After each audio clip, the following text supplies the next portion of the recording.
Bendiciones para todos, amados hermanos. Que el Dios de Abraham, de Isaac y de Jacob esté con cada uno de nosotros.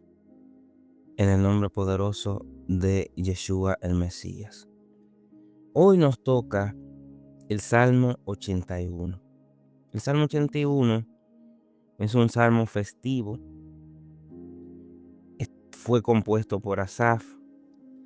Y tradicionalmente este salmo se asocia con la fiesta de las trompetas y la fiesta de Sucot. La fiesta de Sucot, recuerden que es la fiesta de los tabernáculos.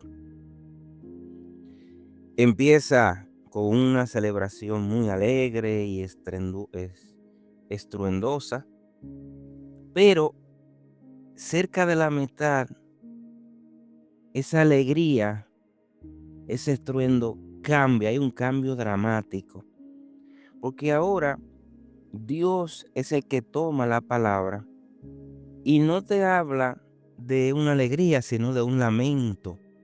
Y ese lamento que Dios hace se debe a la terquedad de su pueblo. Así que este estudio que nosotros vamos a realizar hoy, un estudio, trataremos de hacerlo profundo, pero breve, es un llamado al despertar espiritual. Así que ustedes se van a dar cuenta que el llamado principal en este salmo es la escucha activa. Ustedes se van a dar cuenta que el problema de Israel no era la falta de provisión de Dios, sino la incapacidad de escuchar su voz. Y eso no es solamente un problema de Israel, sino es un problema de cada uno de nosotros. A veces Dios nos da provisión divina, tenemos provisión divina. Ese no es el problema. El problema no es la provisión, el problema no es el dar de Dios hacia nosotros. El problema muchas veces se debe a que nosotros no tenemos nuestro corazón abierto a escuchar, a recibir la voz de Dios. Recuérdense que Él toca la puerta. Y si nosotros le abrimos la puerta, Él entra y come con nosotros. Pero tenemos que escuchar cuando Él está tocando a la puerta. Así que hay tres vertientes de utilidad de este salmo. Uno, cuando hay esterilidad espiritual. Este salmo nos enseña que la bendición de Dios está disponible, solo que tenemos que abrir nuestra boca, abrir bien la boca, dice el salmo. Segundo, es una advertencia contra la terquedad. El peor castigo que Dios puede impartir sobre nosotros no es cuando Él tiene un juicio activo, no es cuando hay una ira activa de Dios en ese momento, sino cuando Dios nos deja nuestra propia voluntad. Es decir, cuando Dios nos dice: Está bien, no hay problema, hagan lo que ustedes quieran", en pocas palabras. Ese es el peor castigo que nosotros podemos recibir, cuando Dios deja que nosotros hagamos nuestra propia voluntad. Y tercero, este salmo nos prepara para las festividades bíblicas, porque nos recuerda que celebración sin obediencia es vacía. El ritual sin la obediencia es vacío. Cuando tú haces cosas de manera ritual, pero en ti no hay obediencia, el sacrificio sin obediencia es vacío. Ese siempre ha sido el problema en la Biblia, uno de los problemas, que muchas veces tú te conviertes en un hipócrita.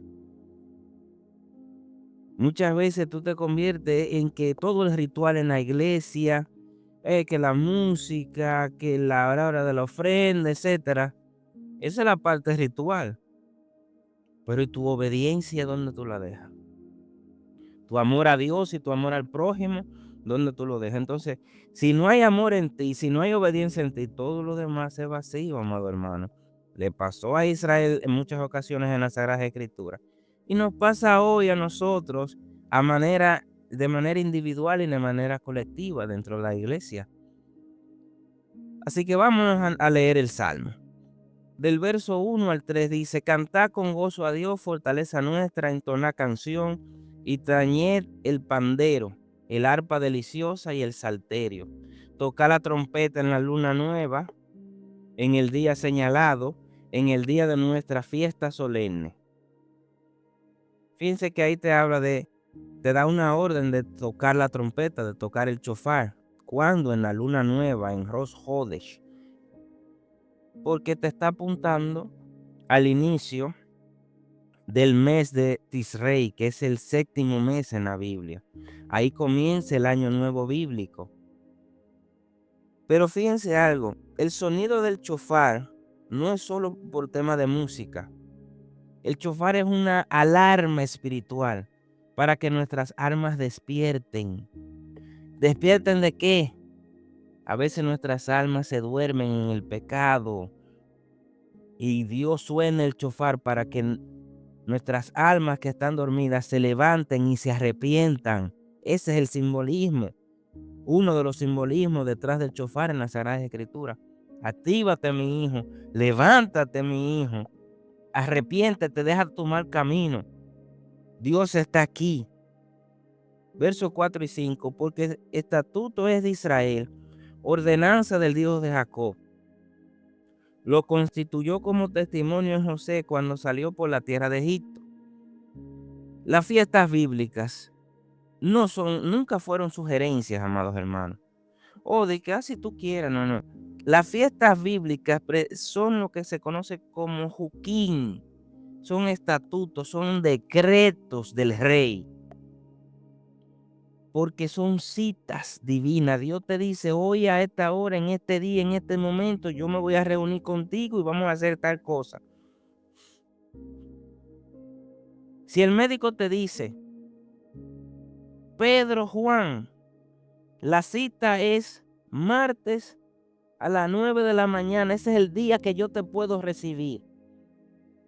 Y en ese día es que te vamos a evaluar ciertas condiciones físicas.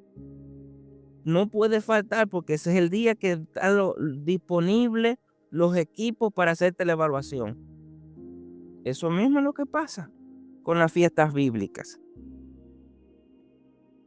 Son citas divinas que Dios estableció desde el momento, desde la liberación del pueblo de Israel de la esclavitud. Son encuentros, tiempos señalados.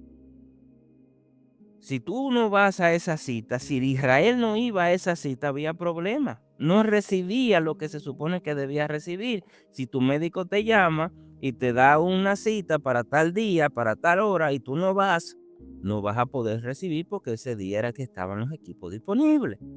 Eso mismo le pasa a Israel en las Sagradas Escrituras. Verso 6. Aparté tu hombro de debajo de la carga. Sus manos fueron descargadas de los cestos. Fíjense, aparté su hombro de debajo de la carga. ¿Qué te estaba diciendo? Que estaba en esclavitud. Sus manos fueron descargadas de los cestos.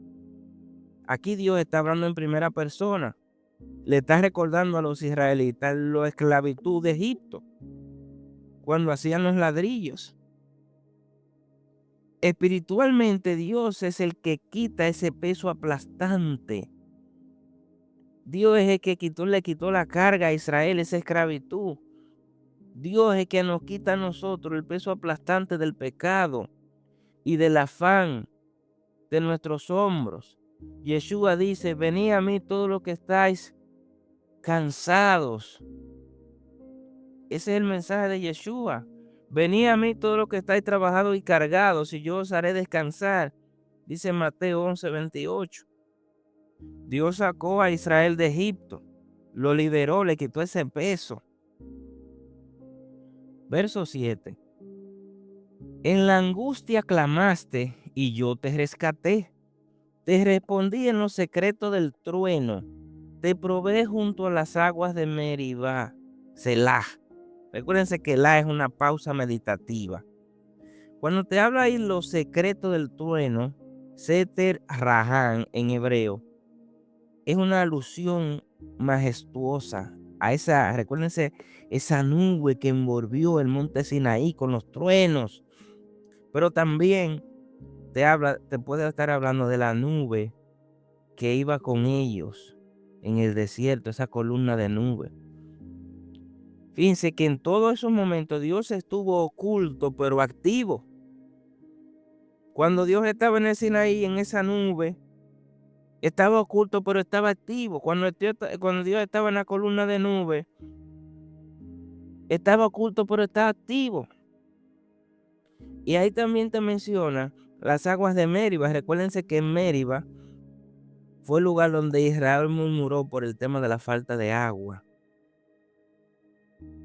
Y Dios está aquí diciéndole a Israel, recordando que la relación con ellos siempre ha estado marcada por pruebas. Dice verso 8, oye pueblo mío, y te amonestaré, Israel, si me oyeres. Fíjense que dice, oye pueblo mío, escucha Israel. Dios anhela que su pueblo lo escuche, amados hermanos. Dios anhela que su pueblo lo escuche. Escucha, oh Israel. Escucha, Israel. Esa escucha activa. Esa escucha con el deseo de hacer la voluntad. Esa escucha con el corazón abierto para recibir al amado. Verso 10. Yo soy el eterno tu Dios, que te hice subir de la tierra de Egipto. Abre tu boca y yo la llenaré. Ahí te abre esa imagen del pajarillo en el nido. Ustedes saben cuando están los pajaritos en el nido que abren el pico para recibir el alimento de la madre o del padre, la cría. Esos avecillas, esas crías, no tienen que salir volando a buscarle nada. Ellos están ahí abriendo su boca y esperando que sus padres les depositen la comida. Y eso es lo que Dios le está diciendo a Israel. Abre tu boca, abre el pico y yo voy a llenarte. Yo te voy a dar sustento. ¿Qué es lo que Dios te está diciendo aquí? Lo único que tú tienes que hacer, mi hijo, para recibir la única obra que tú tienes que hacer para recibir tu provisión es tener fe activa, es tener una confianza. No es un tema de la mente, no es que es un tema de que yo creo que hoy va a llover. No, es que Dios te dio la palabra y tú confías en esa palabra. Tú tienes que tener esa fe receptiva. Tú tienes que tener un hambre espiritual genuina. Confía en Dios y Dios te dice que lo único que tú tienes que hacer es abrir la boca y esperar y confiar en Él. Ya, esa es la palabra.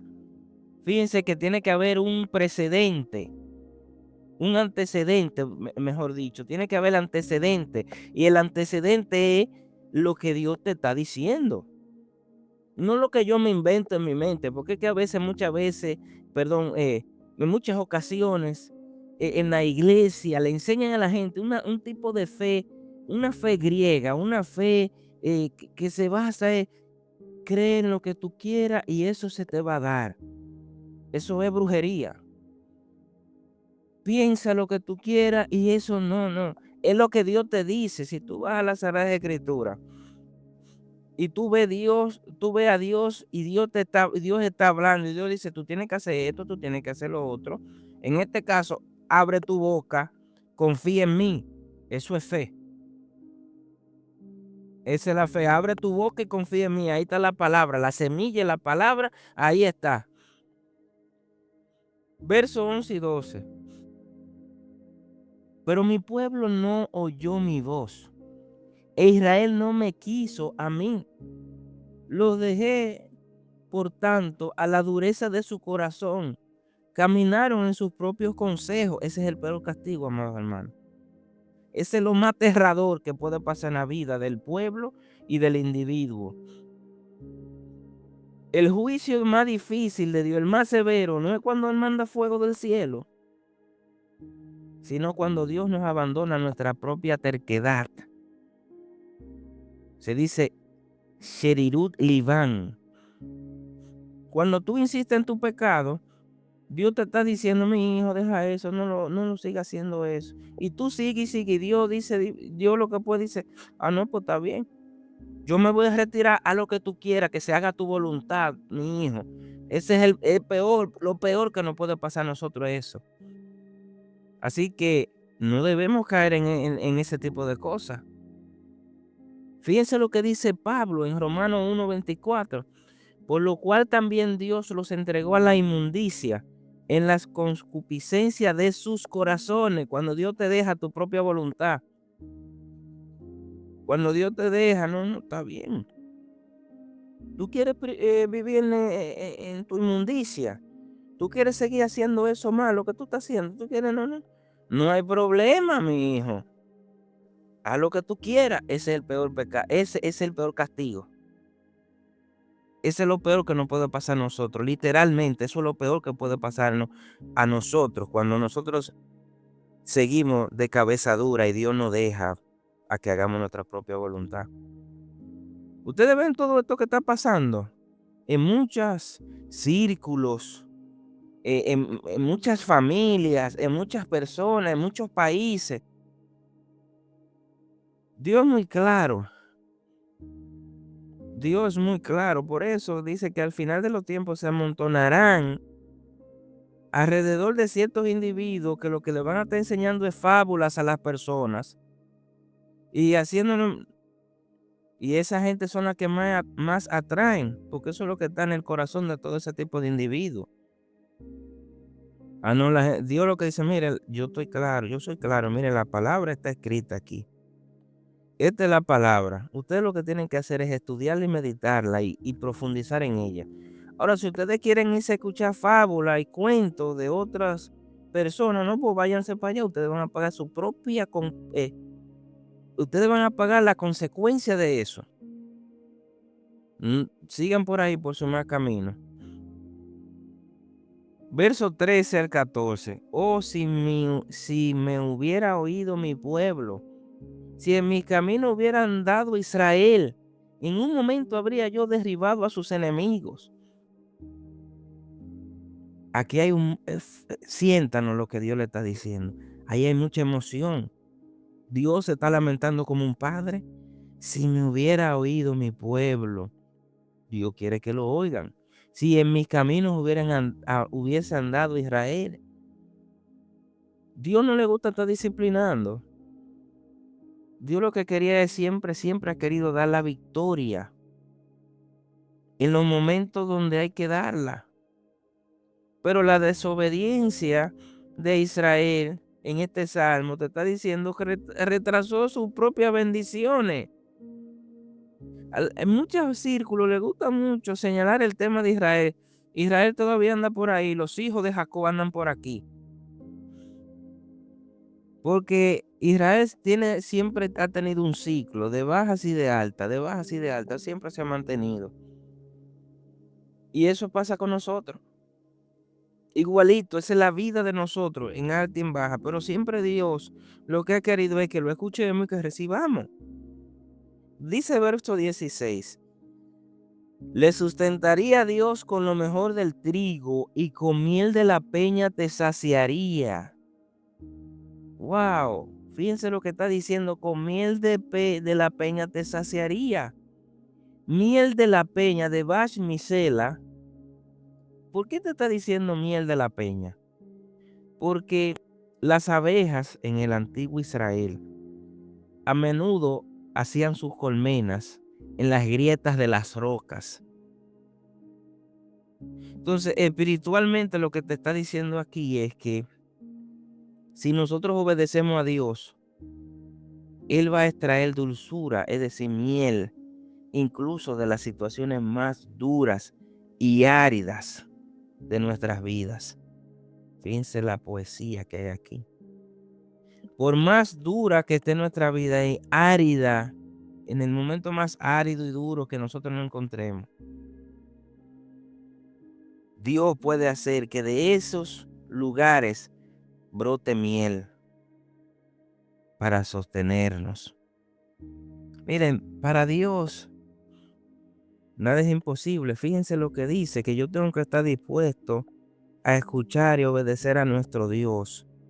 Y que no importa la situación por la que yo esté atravesando, aún de esas situaciones Dios va a hacer que brote miel y que yo tenga provecho. Deuteronomio 32, 13 al 14, Dios dice: lo hice subir sobre las alturas de la tierra y lo sustentó con miel de la peña. Juan 6:35 dice: yo soy el pan de vida.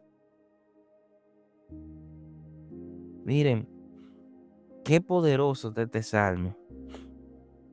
Y qué enseñanza tan profunda. Y lo único que nosotros tenemos que hacer es escuchar a Dios, escuchar su llamado y obedecerlo. Y confiar. No importa lo que nosotros estamos viendo. Si estamos viendo cosas que, ay Dios mío, qué difícil. Aún de eso Dios va a brotar cosas para tu sustento. No permitas que Dios te permita a ti que tú hagas tu propia voluntad. Despertemos espiritualmente con el sonido del chofar que Dios está provocando en nosotros para que lo escuchemos y regresemos a Él y venga arrepentimiento, para que Dios nos llene. Cuando nosotros abramos bien la boca, dice abrir bien la boca, es decir, tener una disposición de recepción correcta. Tú puedes abrir la boca, pero no estás dispuesto a recibir. Tú puedes abrir bien la boca porque tú estás dispuesto a recibir y a llenarnos de todas esas bendiciones. Tener cuidado nosotros con ese corazón terco que a veces a nosotros se nos mete, esa terquedad interna. Mire, yo necesitaba este salmo hoy. Yo necesitaba las palabras de este salmo en mi vida para recordar que yo tengo que abrir bien mi boca, para recordar que Dios está pendiente de mis necesidades. Y yo estoy seguro que a ti, amado hermano, este salmo hoy te va a dar la herramienta que tú necesitas. Abre bien la boca y Él va a saciarnos de su miel, de sus bendiciones. En el nombre poderoso de Yeshua, el Mesías. Bendiciones para todos. Shalom.